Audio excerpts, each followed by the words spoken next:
கர்த்தருக்குள் மிகவும் பிரியமான தெய்வ பிள்ளைகளே, பரலோகமன்னா நிகழ்ச்சியின் மூலம் உங்களை சந்திப்பதில் என் இருதயம் கர்த்தருக்குள் மிகுந்த மகிழ்ச்சி அடைகிறது.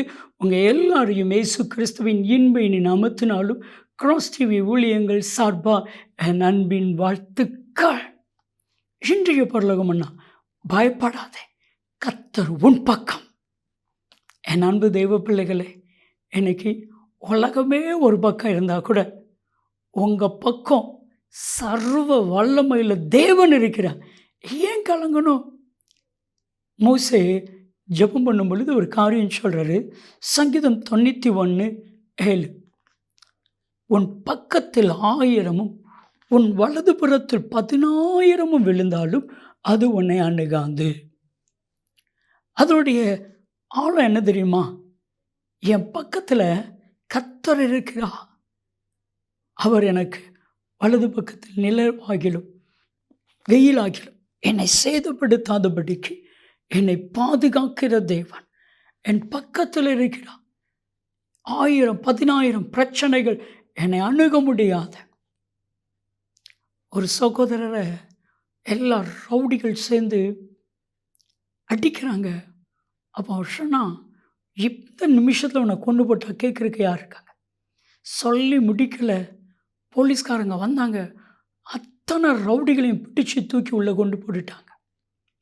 என் அன்பு தெய்வ பிள்ளைகளே, உங்களுக்குன்னு செய்யக்கூடிய நீதி செய்யக்கூடிய தெய்வன் உங்கள் பக்கம் இருக்கிறார். நீங்கள் பயப்பட வேண்டிய அவசியமே இல்லை. வேதாமத்தில் யார் யார் பக்கமெல்லாம் கர்த்தர் இருந்தா என்று அநேக காரியங்கள் நமக்கு வெளிப்படுத்துகிறது. அதில் ஒரு காரியத்தை சொல்ல நான் ஆசைப்படுறேன். மோசே பக்கம் கர்த்தர் இருந்தா. மோசைக்கும் தாத்தான், கோராக், அபிராம் என்கிற 3 பெரிய தலைவர்களுக்கும் விரோதமாக பயங்கர பிரச்சனை எழும்பிச்சு. அந்த 3 பேரும் மோசைக்கும் ஆரோனுக்கும் எதிரா. என்னாகுமோ 16வது அதிகாரம் 3ஆம் வசனத்தை நீங்கள் வாசித்து பார்த்தா, மோசையையும் ஆரோனை பார்த்து நீங்கள் மிஞ்சி போகிறீங்க, எச்சரிக்கிறாங்க, கோவப்படுறாங்க, சண்டை போடுறாங்க. மோசையை போல உலகத்தில் சாந்தமுள்ள ஒரு மனிதன் இந்த பூமியில் இல்லை. அவ்வளவு சாந்தமான ஒரு மனிதன் என்றால் மோசே. இப்போ இந்த மோசைக்கு விரோதமாக எழும்பின கோராகு, தாத்தான், அபிராம், இந்த 3 பேரையும் ஒரு பக்கம், மோசே ஒரு பக்கம். மோசைக்கு பயமே இல்லை. ஏன்? கர்த்தர் என் பக்கம் இருக்கிறார். இப்போ தான் ஜனங்கள் ஒரு காரியத்தை பார்க்குறாங்க. கர்த்தர் மோசேன் பக்கம் இருக்கிறாரா, கோராக்கு, தாத்தான், அபிராம் பக்கம் இருக்கிறாங்களா?